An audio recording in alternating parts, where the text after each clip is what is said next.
La espada de Damocles. Conduce Pablo Veloso.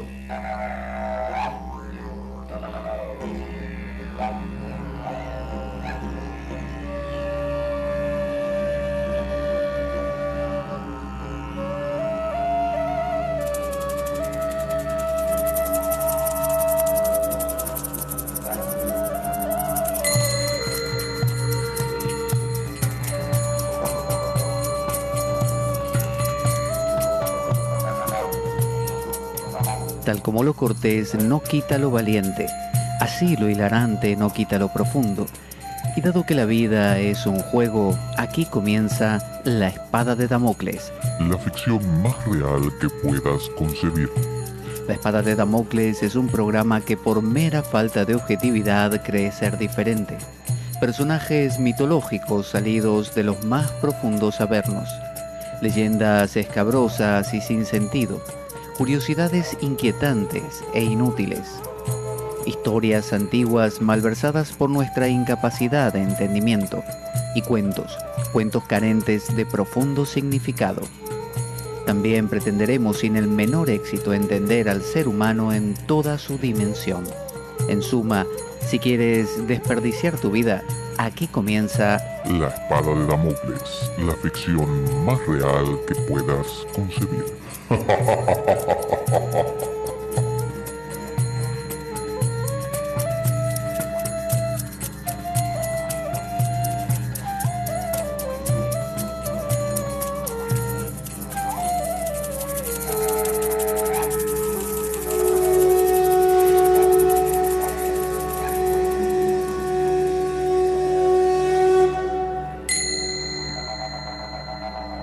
La espada de Damocles.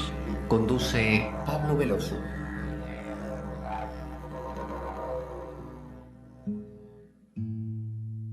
Buenas para todos, aquí estamos en La Espada de Damocles. Antes de comenzar nuestro programa de hoy, les recuerdo que tenemos inminente ya nuestro encuentro en Madrid. Este encuentro llamado Recuperando el Sentido de la Vida, que vamos a hacer en Ecocentro, calle Esquilache, del 2 al 12. El horario y la fecha va a ser domingo 16 de julio, ahora, este domingo que viene, próximo, del 2017, de 18 a 21 horas. Van a ser 3 horas con un break, con un corte, una pausa para tomar algún té o comer algo, va a haber algunas cositas, y también para salir, respirar un poco, dar una vuelta y regresar al asunto. ¿De qué se va a tratar? Bueno, vamos a conversar básicamente. Yo voy a plantear algunos temas que voy a poner como la bola a rodar, como se dice, sobre esto, sobre el sentido de la vida.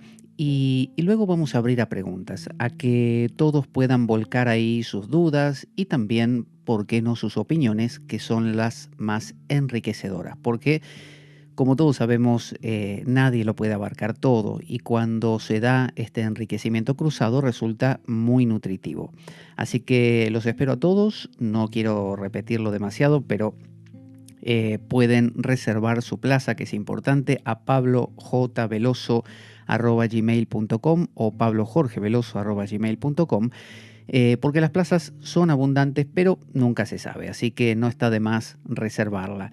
También pueden hacerlo por WhatsApp a través de mi teléfono, es 695923178, prefijo español, el 34 delante, y de esa manera, aún los que no van a venir y quieren por alguna razón contactarse conmigo a través del WhatsApp, no para hablar largo y tendido, no, sino para, no sé, conocernos, conectarnos y quizá de esa manera yo puedo invitarlos al grupo de Telegram, que es un sitio donde sí podemos dialogar y donde cada tanto aparezco e interacciono con los temas que se van tratando ahí. Así que mi teléfono es 695923178. También pueden llamar si viven en España para reservar la plaza o para hacer simplemente acto de presencia.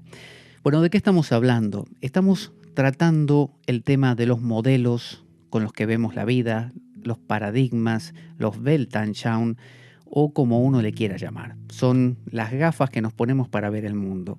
Y habíamos dicho que esto era muy importante a la hora de querer hacernos preguntas vitales. Porque si uno no sabe desde dónde hace la pregunta, bueno, acaba metiendo la pata porque quizá no encuentre la respuesta que le satisfaga o quizá dé vueltas en círculos, ¿no es cierto? Si uno, por ejemplo, en su idioma no tiene la palabra mesa, difícilmente pueda construir oraciones con esa palabra y va a sentir como que algo le falta pero no sabe qué. Entonces es importante que el modelo con el que uno mire la vida tenga palabras para describir aquello también. El otro día estuvimos, en la emisión anterior, estuvimos perfilando cómo construimos estos modelos y estuvimos viendo algunos. Dentro de las visiones o modelos para percibir el mundo, habíamos dicho que uno de los más antiguos es el judeocristiano o cualquier religión antigua que postula la idea de un demiurgo, de un creador, como en el Timeo de Platón. Y este demiurgo creaba un universo, ¿no? Normalmente con una idea en su mente, crea un universo, a veces lo crea como el cristiano ex nihilo, es decir, de la nada, aunque hay un dicho latino que dice ex nihilo nihilo fit, es decir, ex nihilo nihil fit, es decir, de la nada no puede salir nada, es decir, no se puede crear algo de la nada. Entonces, en este modelo había un Dios, había un universo que a veces tiene un principio, que es cuando lo crea, y un final, que es cuando él predetermina que se va a acabar, a veces con un cataclismo. Y habíamos dicho que era un modelo un poco insatisfactorio, porque el hombre no tenía mucho rol ahí. Y tarde o temprano, usted o yo nos quejamos y venimos y decimos, por ejemplo, Esto de ser una mota de polvo, acá insignificante, sin la G, me molesta.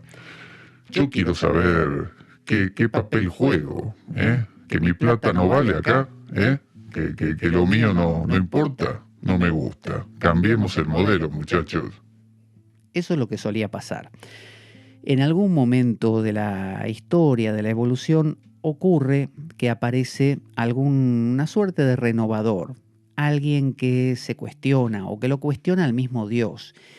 Y habíamos dicho que, recuerde que la imagen de Dios no necesariamente es algo que está fuera, se puede entender psicológicamente como lo inconsciente. Dios es todo aquello, básicamente, como cuando le preguntaron a Jung, Carl Gustav Jung, qué era para él Dios. Y él dijo, Dios es aquello que siempre se ha puesto en mi camino como un obstáculo como para obstaculizar justamente cualquier deseo que yo tuviera conscientemente. Quiso decir, todas esas pulsiones inconscientes que usted siente, de repente tiene ganas de mantener una dieta y la rompe, de repente dice que no se va a enfadar y se enfada. Bueno, eso que viene desde ese sitio que usted no puede ni predecir, ni controlar, eso inconsciente, dirían los psicólogos, eso divino, dirían los teólogos, o el ser, dirían los filósofos, eso es lo que este modelo plantea como Dios.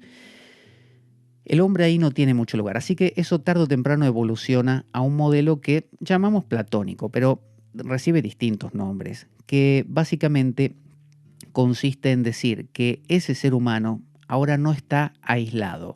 No es que hay un Dios, un universo y el ser humano no, casi ni cuenta, sino que ahora hay un Dios, hay un universo y hay también un ser humano. Y este ser humano participa. En esta concepción, que obviamente la sostenía Platón, por ejemplo, pero también es una concepción que actualmente de forma moderna la mantienen Stuart Hameroff y Roger Penrose. Roger Penrose fue colega de Stephen Hawking, el que desarrolla todas estas ideas de los agujeros negros y del Big Bang, y sostuvo la teoría del Big Bang durante mucho tiempo y ahora se volcó por una teoría diferente, junto con Stuart Hameroff, que es otro científico que a su vez es anestesista y que se dedicó y estudió el tema de la anestesia y de justamente sedar al cerebro porque le interesó siempre la conciencia.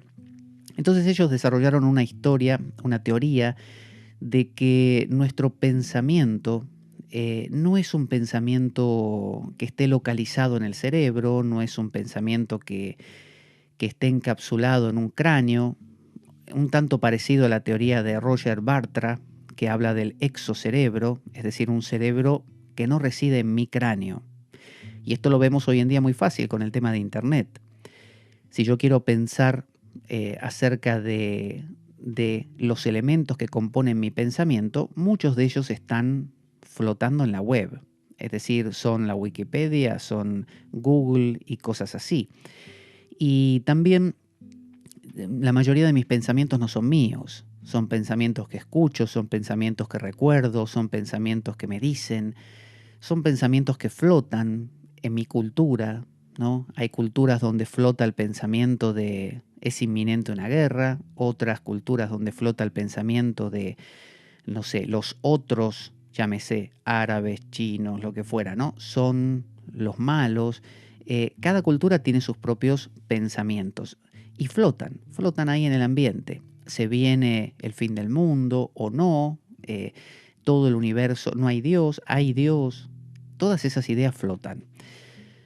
¿Dónde flotan? Bueno, flotan en la sumatoria de todos los, por así decirlo, cerebros del mundo. Bueno, todos esos cerebros funcionando mantienen ideas vivas. Se mueren unos, nacen otros y las ideas siguen ahí porque esos cerebros están haciéndolas resonar todo el tiempo. Si toda la gente se muriera a la vez, morirían esas ideas también. Aunque con este modelo se entiende, el que propone Stuart Hameroff y Roger Penrose en un libro que tiene Los fantasmas de la mente, y Stuart Hameroff junto con Roger Penrose desarrollaron una teoría de la conciencia muy parecida a la teoría de los arquetipos de Platón y por lo tanto muy parecida a la psicología junguiana, que consiste en que cuando nosotros pensamos, no pensamos por nosotros mismos como como si la conciencia fuera un epifenómeno de nuestro cerebro, sino que comulgamos con ese cerebro colectivo, o si usted quiere algo más grande todavía, que es el cerebro de toda la Tierra o del universo.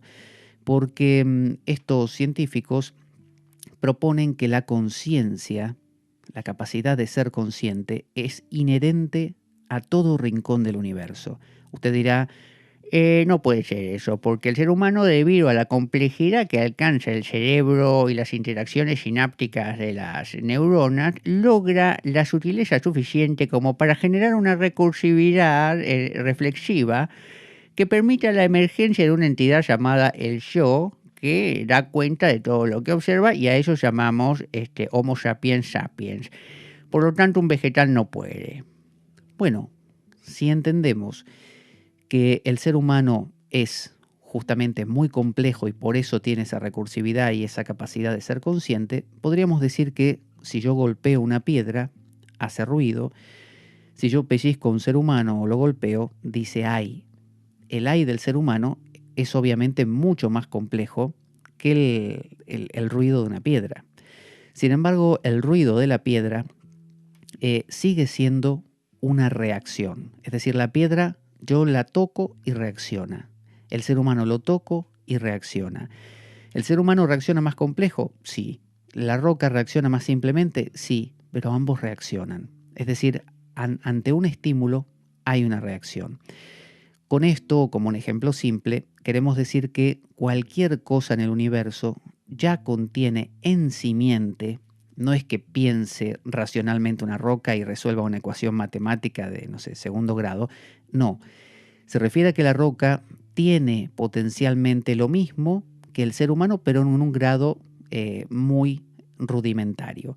Entonces estos científicos proponen que hay unos microtúbulos dentro de las células que contienen de una forma cuántica, con una vuelta muy compleja y con una jerga muy especial, una especie de patrón que ellos dicen que si hubo un Big Bang, en el caso que hubiera habido, ya ahí estaba contenida la conciencia, pero de una manera eh, como se diría, bueno, un poco desarrollada. No me acordaba si era hipertrofia o hipotrofia. me parece que es hipotrofiada, es decir, muy como en semilla, en simiente. Y que luego, con ese Big Bang, que toda la manifestación, la evolución de todo lo aparecido, empezó a aglutinarse de forma de responder a esa conciencia, creando seres que cada vez más pudiesen ejercer esa conciencia, por ejemplo, entre otros el ser humano, sin necesidad de poner el techo en nosotros. Habrá otro más que venga y nos continúe, ¿no? Como nosotros continuamos a otros como los Neandertal o los Cromañón, y bueno, nosotros hemos hecho o se ha hecho en nuestra vida algo más afín a esa conciencia que permite expresarla con mayor cabalidad. Bueno, vendrán otros todavía más mayores. Entonces, la idea es que, contrariamente a la idea científica vigente, no es que la conciencia aparece recién cuando la complejidad de un cerebro llega a tal punto y ahí se da como por una especie de golpe de suerte o por una especie de casualidad, se da la conciencia. No casualidad en el sentido de azar, sino casualidad en el sentido de que finalmente llega a ser todo tan complejo que ahí aparece. No, ellos dicen que la conciencia ya estaba. Todo lo que existe es consciente, en distintos grados, ¿no? Como le digo, usted no le puede pedir a una piedra que le resuelva eso, una ecuación matemática, no lo va a hacer. Pero la piedra ya tiene en simiente lo que el hombre es. O sea que si mañana nos extinguimos todos nosotros, la conciencia va a seguir presente y va a evolucionar otra vez, se van a aglutinar otros seres, quizá con forma de mamífero, quizá no, pero que aglutinen la misma conciencia. Y esto puede llevar a pensar que en otros planetas también se puede aglutinar esta misma conciencia de mil maneras, no solo basado en el carbono, basando la vida en otro elemento y tomando otras formas. Entonces, ya no genera esta exclusividad de que la Tierra solamente está con vida y los demás planetas no, todo está lleno de vida. Y bueno, estos científicos llegan a decir que en esos microtúbulos se van de forma cuántica grabando nuestras experiencias de vida. Y cuando uno muere, esas experiencias de vida se integran a la totalidad y a veces vuelven a casi como reencarnarse, como manifestarse de nuevo en un ser, ¿no? Simplemente porque coagulan algunas de estas cosas y toman otra vez origen, ¿no? Es decir, no es que se metan dentro de un cuerpo, en el sentido de un alma externa, sino que van aglutinándose células o elementos químicos que a su vez contienen todos conciencia y van respondiendo a un patrón determinado. Es una idea holística, es una idea como global, una idea que no deja nada fuera. Y también es la idea holográfica, porque propone que en cada rincón del universo, esa pequeña representación de la conciencia contiene en reflejo y dentro de sí todo el universo expresado. O sea, cada pequeña partícula contiene a todo el universo, que es lo mismo que dice el Tao Te Ching, que a través de una mota de polvo se puede conocer el universo. Entonces, sin salir de mi casa, dice el Tao Te Ching, yo puedo conocer el universo. ¿Por qué? Porque está en todas partes. Todo lo que usted ve está en cada lugar. Todo el universo está en cada mota de polvo. Contenido. Hay que desplegarlo y verlo simplemente. Ese desplegar y ver es un participar. Y eso es lo que el modelo platónico propone, que el ser humano puede participar. Y este participar tiene que ver, entre otras cosas, con un darse cuenta, que es lo que llamaban los budistas el despertar, ¿no? Buda significa el despierto. La palabra Buda, despierto. El Cristo, el ungido, ¿no? El rey, ¿no? A los reyes antiguos de Israel se los ungía con aceite. Entonces es esta idea de un ser humano que ya no es una mota de polvo sin significado, sino que ahora es capaz de abrirse y participar de un movimiento grande de la vida, que no solo se expresa en la inteligencia dentro de los cráneos de cada ser humano y el resto del mundo es una roca sin vida, ¿no? O sea, animales brutos, leones y gacelas que se comen mutuamente y nada más, sino que todo está vivo. Por lo tanto, comulgar, ¿no? Participar, como decía Platón, del mundo de las formas o de las ideas o de los arquetipos, ¿no? Según quien lo diga, se hace tomando conciencia de esta universalidad, dándome cuenta que en mi soñar por las noches encuentro el soñar del mundo entero. Encuentro todos los elementos que ocurren en el universo en mi sueño. Y esto implica estos sueños a veces premonitorios, donde uno ve cosas que van a suceder o las identifica en ese sueño o que ya pasaron y que no solo me pasaron a mí, sino a otro. Esta sensación de que uno ya estuvo en, ¿no? Que puede obviamente explotarse de mala manera al estilo New Age, pero bien visto, y luego aclararemos a qué me refiero con eso, puede ser una manera de integrarme, de darme cuenta que aquí en mi sueño tengo todo.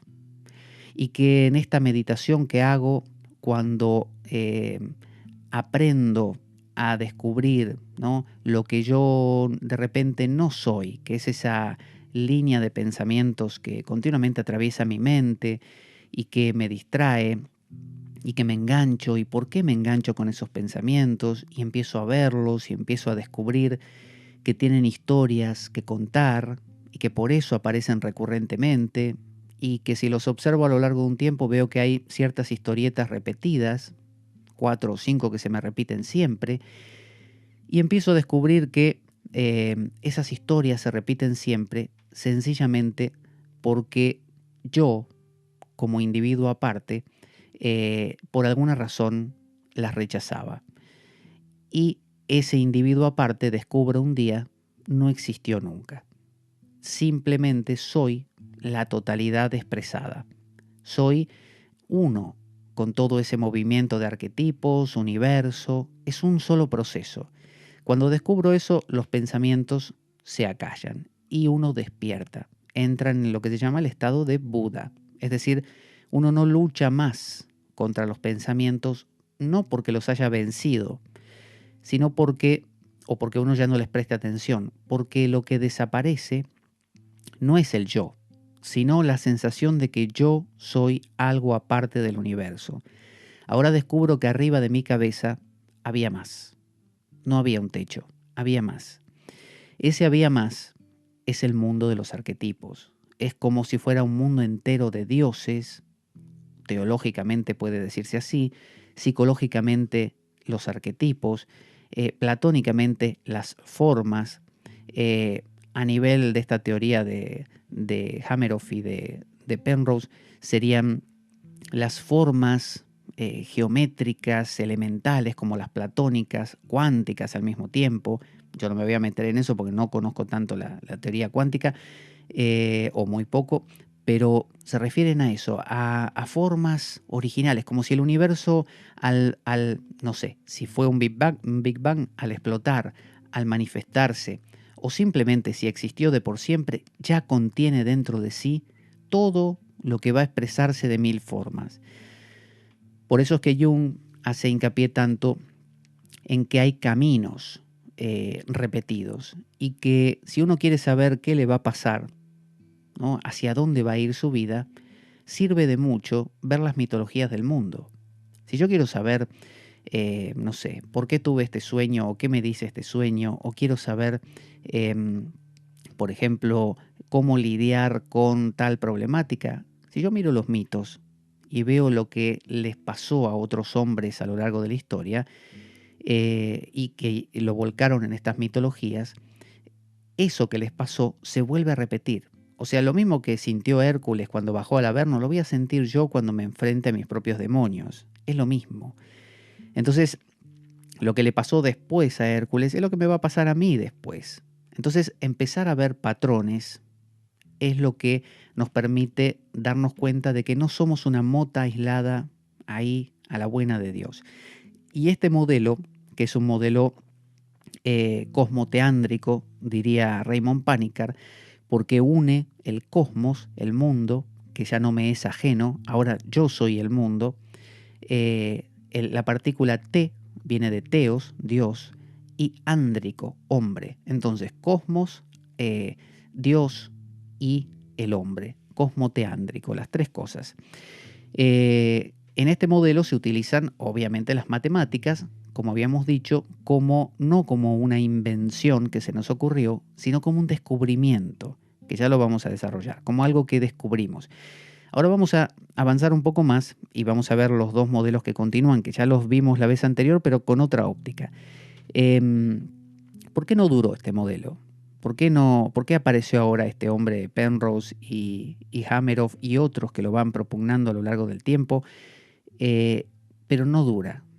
¿Por qué apareció en la época de Platón? ¿Por qué lo dice Jung y después desaparece y da lugar a otra cosa? Bueno, porque es un modelo muy desafiante. Es un modelo que, entre otras cosas, no pone tanto el acento en yo, sino que me integra a un theos, es decir, a una totalidad que me excede. Y eso me puede poner un poco nervioso, porque a todos nosotros nos gusta, cuando nos desbalanceamos, inflarnos y ser el centro del universo. Entonces, en el modelo anterior, en el judeocristiano, el ser humano no existía. Todo era Dios y el mundo. El pacto con un pueblo elegido y todas estas cosas, leyes que hay que cumplir, pero yo como individuo no sé ni por qué pasan las cosas, ni por qué Dios existe, ni nada. En el modelo platónico, matemático, también russelliano, porque Bertrand Russell en su Principia Matemática creó toda una explicación de las analogías que ya veremos más adelante. Todo esto, claro, devuelve al ser humano a la palestra. Ahora sí es importante, pero no es el eje. Entonces, tarde o temprano aparece el modelo científico, por ejemplo, que pone el acento en el ser humano y secundariamente en el universo. Entonces, es importante el ser humano, hay que eliminar la idea de la metafísica, a Dios, por lo tanto no hay nada por sobre nosotros o por debajo, no hay nada. Estamos nosotros como el eje del mundo. Es como el atomismo de Demócrito, el presocrático, y luego los movimientos griegos últimos como el epicureísmo, el estoicismo y el cinismo, ¿no? De cuyos representantes más conocidos son Epicuro, del epicureísmo, Epícteto, del estoicismo, y Diógenes, del cinismo. Y estos modelos se basan en, bueno, una cartografía del universo desde yo, desde mi persona, desde el antropos. El antropos es importante. Entonces ya habíamos hablado que este modelo, encarnado entre otros como una especie de emblema por Stephen Hawking y su historia del tiempo, se explica cómo el universo se fue desenvolviendo desde el Big Bang, cómo se creó la idea de tiempo, cómo todo lo que existe es una expresión física incluidos nosotros, de esa explosión original, que en algún momento algunos dicen hará el Big Crash, se contraerá, otros dicen que no. Las teorías son muchas. Y se utilizan las matemáticas como una manera de cartografiar, pero no como algo que se descubre, sino como algo que se inventa. Entonces, este modelo está basado en el hombre y devuelve al hombre el poder, ¿no? Yo soy el que analiza, yo soy el que descubre. Si yo no tengo pruebas sensoriales de que tal cosa es así, a mí no me basta, no me sirve. Entonces, esto ya es un paso con respecto al modelo platónico, porque en el modelo platónico siempre hay esta sensación de una especie de... Pero ¿sabes qué pasa? En el platónico, a mí no me gusta no ser el centro, ¿viste? Yo quiero ser el importante. Así que el platónico, muy lindo todo, pero no, gracias. Y surge el modelo científico y después esto evoluciona paralelamente a veces al modelo New Age, donde vimos que es el mismo acento en yo, pero en lugar de mirar al universo y dominarlo, me interesa dominar a Dios. Entonces yo controlo todo. Y si Dios es omnipotente, omnisciente y omnipresente, inmortal, poderoso, qué sé yo, todo, bueno, yo me vuelvo así en el modelo New Age. Entonces yo no me enfermo, yo soy eterno, yo decreto algo y ocurre como Dios cuando crea el mundo, porque dice la palabra. Bueno, igual. Entonces en el modelo New Age soy Es una especie de cosmos, de theos y antropo. Es decir, Dios y el hombre, pero con el acento en el hombre. En el científico es el mundo y el hombre, con el acento en el hombre. La única diferencia de los dos es que uno mira para el mundo, el científico, y el otro mira hacia Dios, el New Age. Sin embargo, adolecen del equilibrio de integrar los tres polos. Volviendo al modelo platónico, el modelo platónico a veces da origen o discurre paralelamente con otros modelos que le son afines, ¿no? Que van surgiendo y que son afines a él.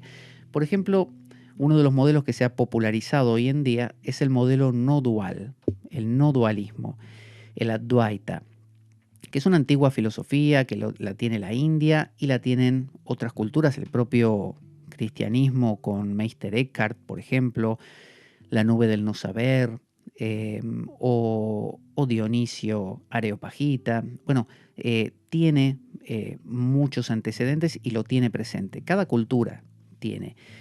El modelo no dual, con respecto al modelo platónico, simplemente lo que hace es ir a la esencia. Es como si en el modelo platónico dijéramos, bueno, si todo depende de esa previa conciencia que está detrás de toda conciencia, la humana, la del perro, la del gato, si hay una especie de ideas trascendentales que dan origen a lo que después de manera burda es un árbol, una planta, si hay como una especie de modelos originales, ¿no? Básicos, vamos a ir a la fuente de esos modelos, ¿no? Al previo, ¿no? A aquello que unifica todos los modelos. Es como si fueran pisos de un edificio. ¿Para qué me voy a quedar en la planta baja si puedo subir, diría el platónico, a conectarme con los que están en los pisos superiores, que supongamos que fueran los que crearon los pisos de abajo? Bueno, me interesa conocerlos. Pero el no dualista dice, no, yo voy a ir a la terraza, yo voy a ir arriba, yo voy a ir al origen de toda diversidad. No me interesa la diversidad por más que sea sutil, dice la Advaita. No me interesa como individuo conectarme con mis sueños, saber qué dicen estos o qué movimientos se presentan de las formas originales y las puedo ver a través de los mitos. Dice el no dualista, eso es mucho lío. Yo quiero ir directamente a la esencia. Esto se refleja en la antigua Grecia en el pensamiento de Parménides, de Elea, que era un filósofo que justamente hablaba del ser. Decía, solo existe el ser. El no ser no existe. No lo busques, no existe.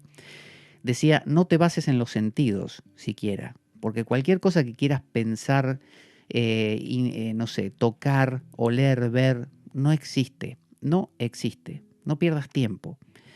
Esta es la misma idea que tienen los hindúes.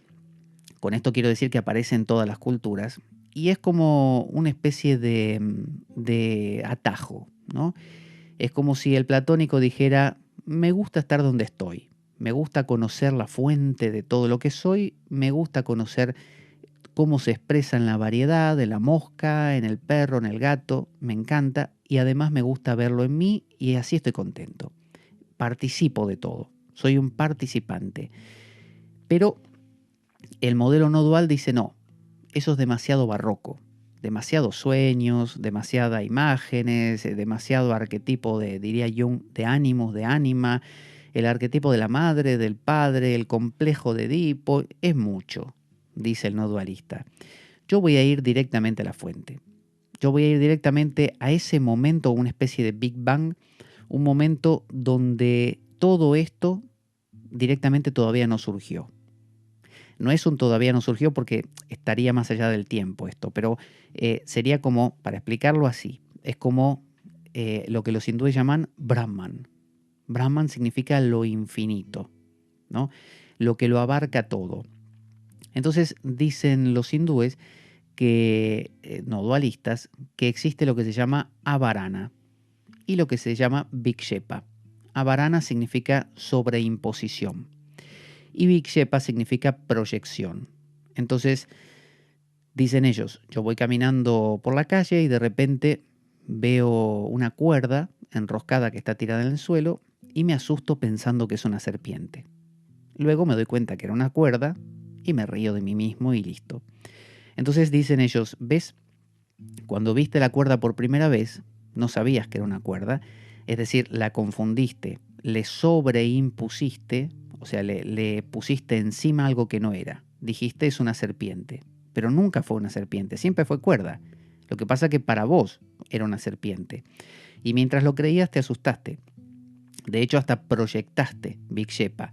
Es decir, le diste más dimensión. Uy, una serpiente me puede picar y me puede dañar. ¿Y ahora cómo hago? Tengo que cruzar la calle y está la serpiente. Hasta que te diste cuenta que era falsa, que era una cuerda. Entonces, no es que la cuerda se convirtió en serpiente durante un rato. No, dicen ellos. Eso es lo que vos creés, que se llama maya, ilusión, medir. Como vos mediste la cuerda, es decir, le impusiste un patrón, dijiste, esto es una serpiente. Pero no, nunca fue una serpiente. Eso es ilusión, eso es maya. En realidad, cada vez que ves algo, eso que ves solo es Brahman. Solo es, dirían los platónicos, el uno, ¿no? El bien supremo, el uno. No, ni siquiera porque del uno surgen las formas, ¿no? Platónicas o los arquetipos, y de eso baja todavía más y surgen las cosas, ¿no? Entre ellas el hombre. Y el hombre puede, al darse cuenta de este proceso, participar, decir, me doy cuenta que formo parte de todo. Dicen los no dualistas, no hace falta. ¿Para qué te vas a complicar la vida? Volvé a la fuente. Y descartan todo de cuajo. Es como cortar de cuajo algo diciendo, ¿para qué me voy a enganchar si en realidad no es así? No existe. Si todo es como si yo hiciera pasar luz blanca a través de un prisma y sale de los colores del arco iris, ¿no? Esos colores. Y entonces yo me pusiera a ver qué colores cada uno, a medirlos, y alguien me dijera, ¿por qué no vas del otro lado del prisma y vas a la luz blanca? ¿Qué es el origen de todo esto? Y ahí no te haces lío, no tenés que estar midiendo ni diferenciando colores. Simplemente es blanca, punto. Bueno, los no dualistas hacen eso, van directamente a la esencia. Algunos dirían, bueno, se pierden la gracia de la vida, que son los colores, se pierden ese arco iris, y sí, se lo pierden, pero ganan en lo que los hindúes llaman shanta, paz. Su raza, su modalidad, es la modalidad de la paz, están en paz. Entonces uno dice, sí, pero bueno, no disfrutan, no tienen nada que investigar, no tienen variedad. No tienen, pero están en paz. Entonces habrá quien dice, bueno, este modelo me encanta, porque yo lo que quiero es salirme de cuajo de todo el lío. Entonces el axioma básico de Shankaracharya, que es uno de los que promulgaban este sistema, y se lo voy a decir después de hacerle escuchar, por si quiere colaborar con nuestro programa, aquí unas palabras, ahí van. Nuestro programa carece de sustento económico externo. Si quieres colaborar y apoyarnos, puedes hacer de cuenta que me invitas a un café y dejar una donación equivalente a ello o lo que tú desees a través del enlace de PayPal que aparece en nuestro canal en iBooks. Si tienes alguna duda al respecto, puedes enviarme un correo a info@gmail.com para informarte y desde ya muchas gracias por ello. El axioma de Shankara dice así, dice Brahman Satyam Jagan Mityam Jivam Brahmaiva Na Paro. Y esto significa Brahman Satyam, es decir, el infinito, el uno, lo trascendente, ¿no? Lo que había, por decir así, antes del Big Bang, eso, que es diferente a la propuesta del Big Bang, ¿no? Porque este Brahman no es que está antes de que pasaran las cosas y después desapareció, no, es lo único que existe. Eso es verdadero, dice el axioma. Brahman Satyam, Jagan, el universo, Mityam, es falso. O sea, todo lo que ves, el universo, todo, lo que pensás, lo que sentís, la mesa, la silla, todo eso es una sobreimposición, avarana y vikshepa. Todo lo que ves es algo que vos te convencés que es una cosa. El concepto de cosa, ¿no? Esto es una cosa diferente a esta otra cosa, te lo inventaste. Y culturalmente se sostiene porque todo lo pensamos, pero no existe. No existe tal cosa como una cosa. Es una manera de hablar simplemente, es un error del lenguaje. Eso dice la filosofía de el no dualismo y dice que eso es maya, la ilusión. Creer que que la cuerda es una serpiente. No hay serpiente, nunca hubo serpiente. Entonces, Jagan Mityam, el universo, todo lo que veas externo e interiormente es falso, no existe. No falso en el sentido de que es engañoso y está ahí todavía. No está. La serpiente no estuvo en la cuerda nunca. Te la imaginaste. Luego dice finalmente Jiva Brahmaiva, es decir, el Jiva con J, Jiva, a diferencia de Shiva, el dios Shiva. Bueno, esto es Jiva, significa el ser viviente. O sea, yo, mi sensación de soy yo, no el otro, yo soy yo. Bueno, esa sensación es Brahman. Es como decir, la tenés porque hay un ser, que es el ser, no hay dos, es el único que existe, que es un ser que se sabe ser, ¿no? Que sabe que es simplemente. No es bueno, no es malo, no tiene cualidades, no es, no sé, activo, no es pasivo, no es que sea consciente, porque no hay nada de lo cual ser consciente, es nada más. Bueno, tu sensación de ser Pedrito, Juanita o quien fuera, es porque eres Brahman. Y no hay Pedrito y Juanita, solo hay Brahman. Es el mismo Brahman en todos. Esa sensación de ser, si la vas a través del vichara, por ejemplo, la autoindagación que decía Ramana Maharshi, podés retrotraerte a descubrir que no existió nunca tal cosa como yo. Era una ilusión. En realidad solo existía la sensación de ser, Brahman. Entonces, esta es la visión advaita, que también está en el diálogo platónico el Parménides, y que sería la primera hipótesis, ¿no? Que habla de que el ser es real y el no ser es irreal. O sea que solo hay una sola cosa, esta.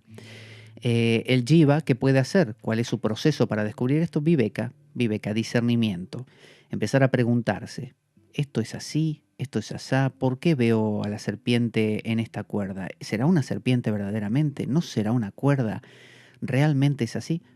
Esto da para mucho, pero así simplificado sería eso. Entonces, a través del discernimiento y de otros elementos, ¿no? Como el vairagya, el desapasionamiento, y varias cosas más, se alcanza la comprensión. Hay como un despertar y me doy cuenta que siempre fui Brahman. No hubo serpiente, nunca. Entonces, esta es una visión no dualista que es hija, obviamente, de la visión también platónica, en el sentido que es como decir, el platónico dice, a mí me gusta correr la carrera hasta la meta, porque me gusta ver los costados, lo que pasa, sentir el suelo. Y el no dualista dice, no, ¿sabes qué? Yo voy directamente a la meta. A mí no me gusta, no disfruto de la carrera. Yo quiero la meta y punto. Entonces, el no dualista llega a la meta y no es que se muere, sigue vivo, pero con esta conciencia. Para él todo es ilusorio, todo es ilusión. Vive solo en lo real, solo en lo real. No hay yo, no hay mundo, solo hay ser, Brahman. En cambio, en lo platónico hay mundo, hay yo, hay lo trascendente, y todo esto tiene un juego muy grande. A veces esto evoluciona al sistema dramático, por ejemplo, que es muy clásico en la devoción de la India, en el Bhakti Yoga. Bhakti significa participar también, que es la noción de que Vishnu, por ejemplo, a veces tomando a Vishnu, depende del Purana que uno elija, puede ser Shiva también, quiere jugar. Como diciendo, Dios se aburre, ¿no? Ante la pregunta de por qué existe todo esto, ellos dicen lila, juego. Dios quiere jugar. Cuando usted está aburrido, ¿qué hace? Juega. Diría Eric Berne, psicólogo de la psicología transaccional, dice, entre que uno nace y uno muere pasa mucho tiempo. Y sobra el tiempo. Uno no sabe qué hacer. Entonces, ¿qué tiene que hacer? Bueno, pelearse con la gente, enfadarse con el otro, armar un problema, porque es la manera de estructurar el tiempo. Bueno, lo mismo hace Dios. ¿Por qué crea el universo? porque quiere interacción. Entonces, ¿qué hace Dios? Vishnu, por ejemplo, le dice a sus amigos en el cielo de Vishnu: muchachos, se me ocurrió una idea genial. Mira, vamos a bajar todos a la tierra, ¿no? Yo voy a ser del avatar bueno, porque a mí me gusta ser del avatar, así que yo voy a ser el avatar, el que baja, y a salvar a la humanidad. Vos vas a ser de demonio malo, vos allá vas a ser del amigo del demonio malo, ¿no? Con menos poder que el demonio malo, y me van a atacar a mí. Ustedes lo van a ayudar al demonio malo y a su amigo. Y ustedes de acá van a venir conmigo y van a ser vos mi esposa, vos mi hijo, y vos mi discípulo. Y bueno, vamos a bajar y en un momento casi me van a matar a ustedes, ¿no? Yo voy a gritar un montón y todo. Y cuando yo esté por morir, de alguna manera voy a recuperar fuerza y los mato a todos. Y después nos volvemos topa al cielo y festejamos. ¿Qué les parece? Ese es el modelo dramático. Básicamente, eso es la historia de Krishna, Rama, Nrisimha, Jesús o el avatar que usted quiera. Es cuando usted lo ve de esta manera y usted se convierte en un Bhakta, en un devoto, y Bhakta significa participante, Bhakti es el acto de participar, usted es alguien que se entiende como una extensión, como si hubiera ese uno de la no dualidad. Quiere jugar. Entonces se expresa y se convierte en todo lo que existe, en los árboles, en las personas, para que interaccionen. Y genera peleas, problemas, guerras mundiales, Hitlers y Mussolinis. Y genera tsunamis y toda clase de males y bondades. Y cuando se cansa de todo eso, se disuelve todo, el pralaya, todos duermen y vuelve a comenzar. Y no hay un universo, sino que hay millones y billones y, bueno, números inalcanzables de universos que se expresan donde todos estos juegos se están dando. Entonces el Bhakta aprende a través de su entrega, ¿no?, a ese juego, a jugar. Entonces toma la vida, la muerte, la enfermedad como un juego de Dios. Esa es la idea, la noción del avatar. Avatar significa el que desciende. Eso es un avatar. Este es el modelo dramático, muy interesante, porque usted a partir de ese momento como que traduce todo lo que pasa. Es un modelo que es hijo del modelo platónico, obviamente. No hijo del modelo platónico a nivel temporal, que venga después de Platón. Me refiero al modelo que llamamos platónico, pero que aparece en todas las culturas. También está el otro modelo que está más emparentado con Heráclito, Heráclito de Éfeso, el oscuro le llamaban, un presocrático también, y con el diálogo Parménides, la tercera hipótesis del diálogo Parménides de Platón. Heráclito hablaba mucho de los opuestos que se pelean. Él decía que para él la argé, ¿no?, la esencia del mundo, de la physis del mundo, era el fuego. Pero el fuego en el sentido de guerra. Él decía, la guerra es el padre de todas las cosas, ¿no?, o la madre. Y decía, los opuestos se pelean, interaccionan entre sí, pero son lo mismo. Entonces, esta idea, que también está en la tercera hipótesis del diálogo Parménides de Platón, que es un diálogo muy interesante porque Platón ahí se echa tierra encima sobre sus ideas anteriores, por boca de Parménides, creando un diálogo ficticio, arruina sus propias ideas. Es fantástico en ese sentido, porque se hace polvo a sí mismo, pero polvo mal, del todo. Entonces, esta idea de los opuestos, del sol y luna, es como el yin y el yang de los chinos. El taoísmo, con su Lao Tse o su Chuan Tse, su Tao Te Ching, habla de todo el tiempo de cielo y tierra, blanco y negro, día y noche, la interacción de opuestos. Y esta interacción ocurre como un pulsar. ¿Vio cómo es? Encendido apagado, 0-1 como los ordenadores, es un pulsar. Pero los pulsares siempre es, si yo enciendo la luz parece aparecer repentinamente, pero se propaga, obviamente, de a poco. Y va cediendo la oscuridad y la luz va ganando. Cuando apago la luz, lo mismo. La oscuridad va ganando, solo que yo lo veo como si ocurriera en un instante porque mis ojos son así. pero ocurre paulatinamente. Esto me demuestra que oscuridad y luz son dos caras del mismo fenómeno. Es como calor y frío. Yo enciendo la calefacción y el frío es como, ya sé que para la ciencia o para la física el frío no existe, ¿no? Existe solo el calor. Menos calor significa más frío. Pero a los fines de esta explicación, cuando yo aumento el calor en una habitación, el frío va disminuyendo, pero de a poco. De repente hay 50% de calor y 50% de frío, de repente hay 60% de calor y 40% de frío, y así, hasta que llega a haber 1, 0 de frío, ¿no? Eso sería total. Pero luego, eso por alguna razón va cediendo otra vez y aumenta el frío y así.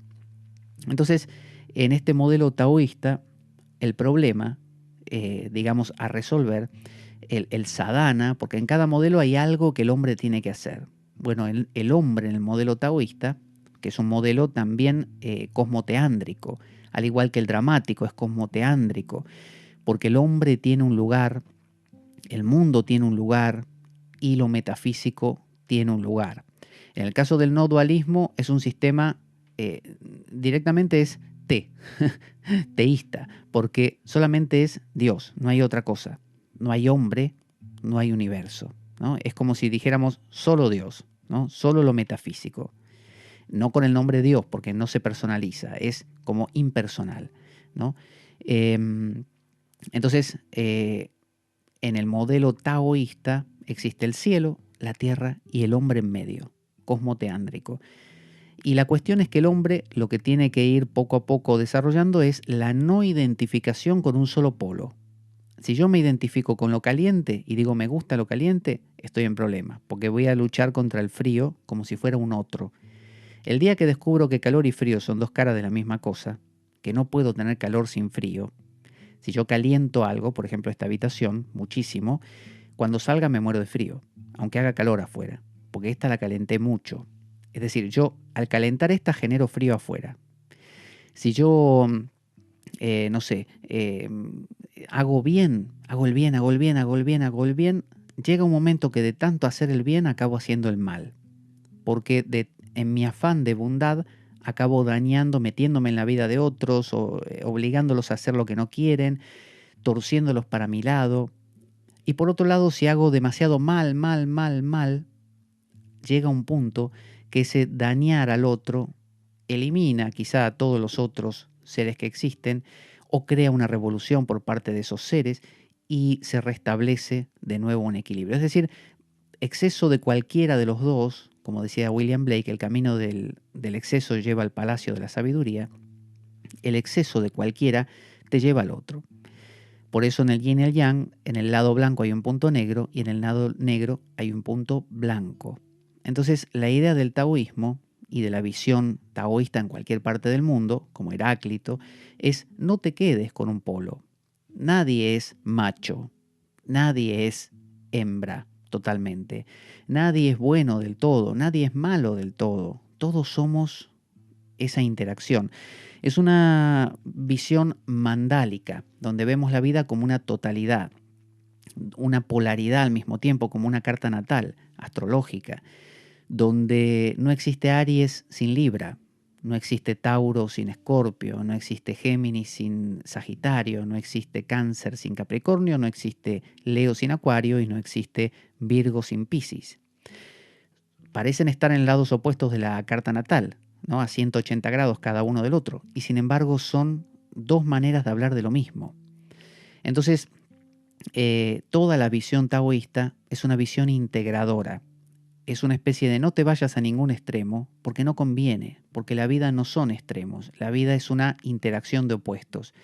Tampoco esperes llegar a un punto donde los opuestos no se peleen más.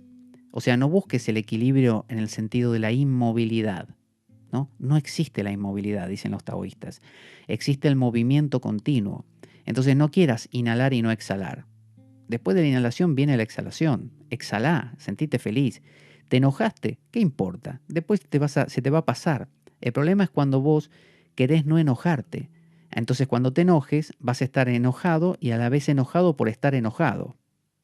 Y ahí tienes un problema porque estás perpetuando un polo, con lo cual después de tanto perpetuarlo vas a caer en el otro polo de manera brutal y así vas a rebotar a lo bestia. Para que no te pase, no intentes aferrar nada, ¿no? Esa pobreza, esa estupidez que propone Chuang Tse, a propósito, ser justamente inútil, no aferrar nada, no quedarse con nada, mentalmente me refiero. Es decir, esto quiere decir, ¿te enfadaste? Enfadate. ¿Te pusiste contento? Ponete contento. ¿Tenés sueño? Dormí. ¿Tenés hambre? Comé. Un poco como en el Zen, ¿no? Esto de cuando tengo hambre como, cuando tengo sueño duermo. Es decir, no le busco la quinta pata al gato. Cuando Dogen, un chino budista, viajó a Japón, no, perdón, un japonés, al revés, un japonés viajó a China, Dogen, para aprender el budismo, del budismo Chan de los chinos. Visitó a muchos maestros y no aprendió nada de ninguno, pues no le parecieron buenos, hasta que dio con uno, con un cocinero, no con un maestro, con un cocinero en un monasterio zen. Y el cocinero le dijo, mira, le dijo así: porque me caes bien, te lo voy a revelar. Te voy a revelar cuál es la esencia de todo, la verdad pura. Escúchala, ¿eh? Los ojos horizontales y la nariz vertical. ¿qué tal? ¿Qué quiere decir eso? Los ojos horizontales, obviamente, y la nariz vertical, obviamente. No le busques la quinta pata al gato, no le busques el pelo en la sopa. ¿Te enojaste? Enojate. ¿Te reís? Reíte.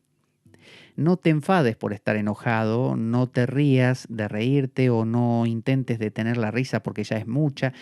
Deja que las cosas se equilibren solas, ¿no? Pero activamente, ¿eh? No se trata esto de un pasatismo, de que nada me importa, me pisan la cabeza, que me la pisen. No. Uno tiene ideas muy claras de cómo como humano, como hombre, porque es importante, como antropos, equilibrar estos polos. Es un rol muy protagónico. Por eso leemos las historias de Chuang Tse y a Chuang Tse no lo llevan de las narices. Él decide lo que quiere hacer en cada momento porque conoce el Tao. Es decir, se presupone una sabiduría de fondo, que es la sabiduría que Heráclito decía del fuego. El fuego es sabio porque une las cosas, produce choques entre ellas para que se produzcan variedades, pero esas variedades siempre son polos y siempre están unidos.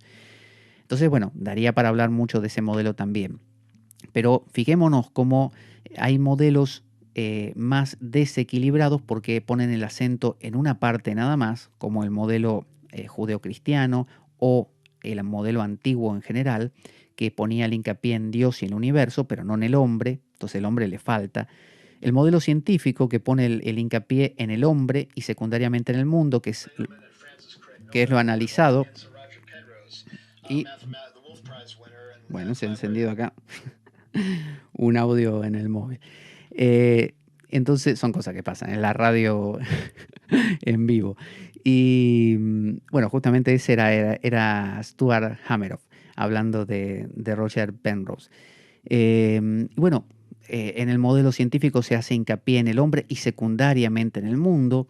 En el modelo New Age se hace hincapié en el hombre y secundariamente en Dios. Entonces hay como una falta en estos modelos, tanto el judeocristiano o antiguo, el científico, el New Age, y aún el no dualista. Fíjese lo que le digo. El no dualista acaba siendo un modelo que por sí mismo es carente.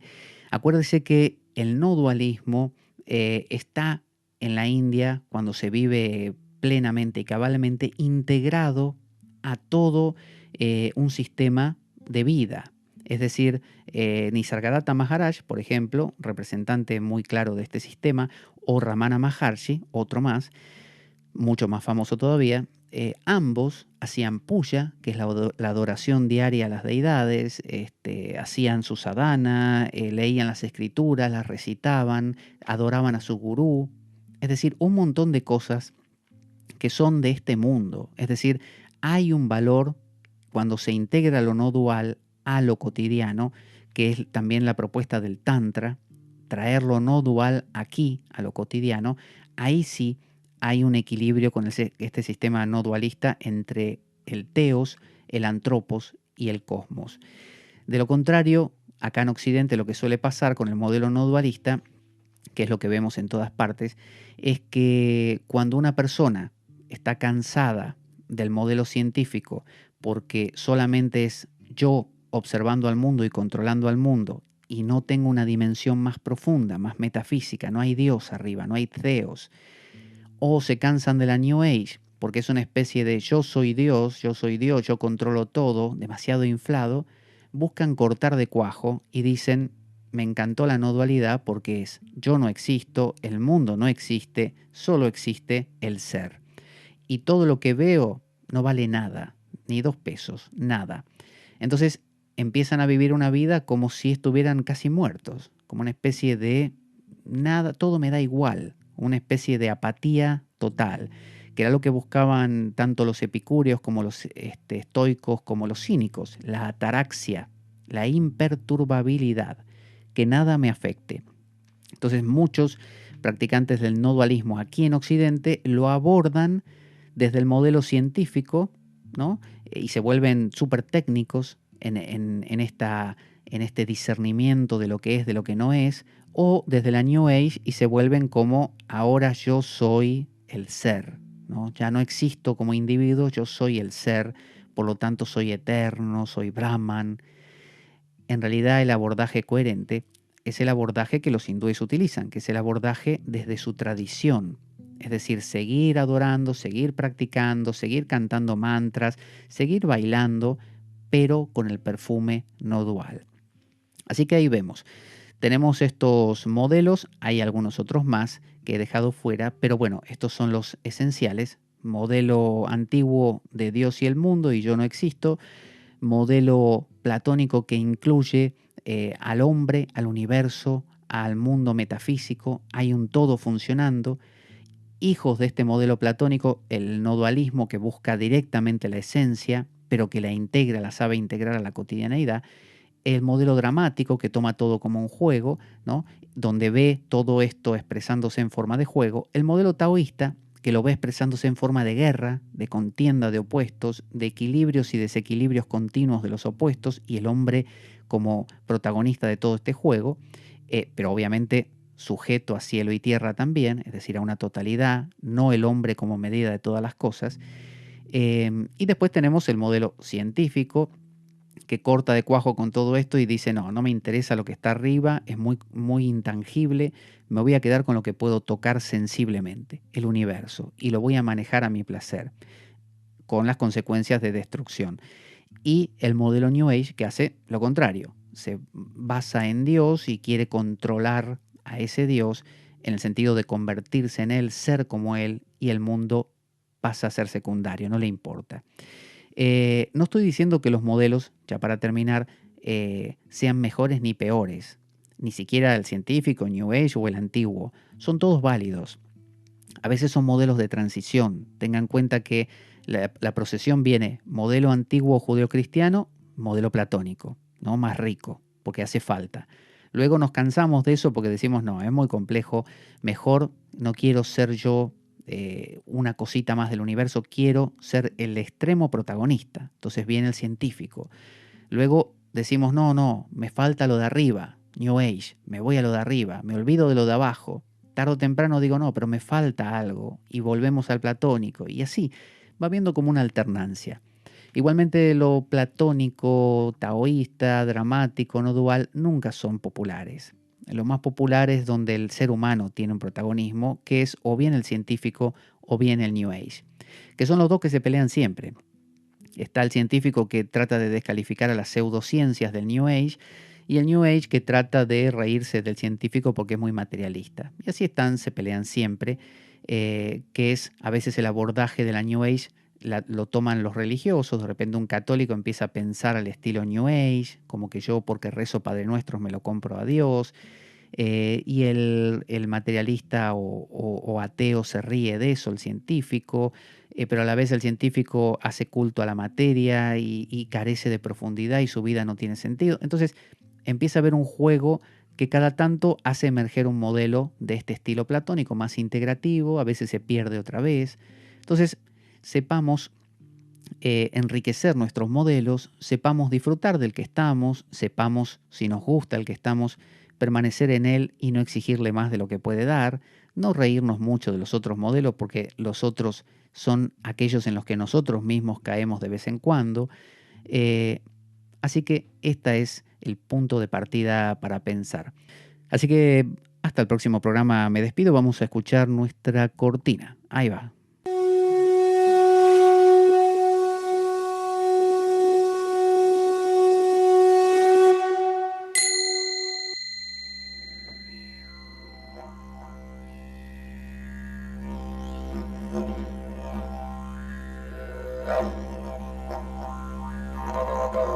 La espada de Damocles. Conduce Pablo Veloso.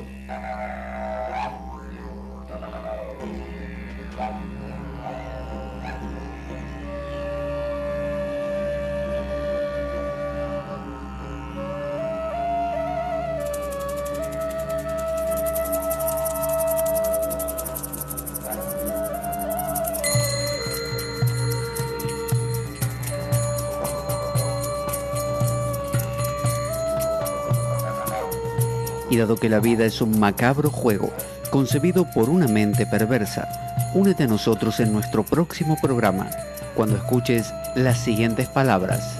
La espada de Damocles, la ficción más real que puedas concebir. Buena vida para todos, buena semana y... ¡Avanti, damocleanos!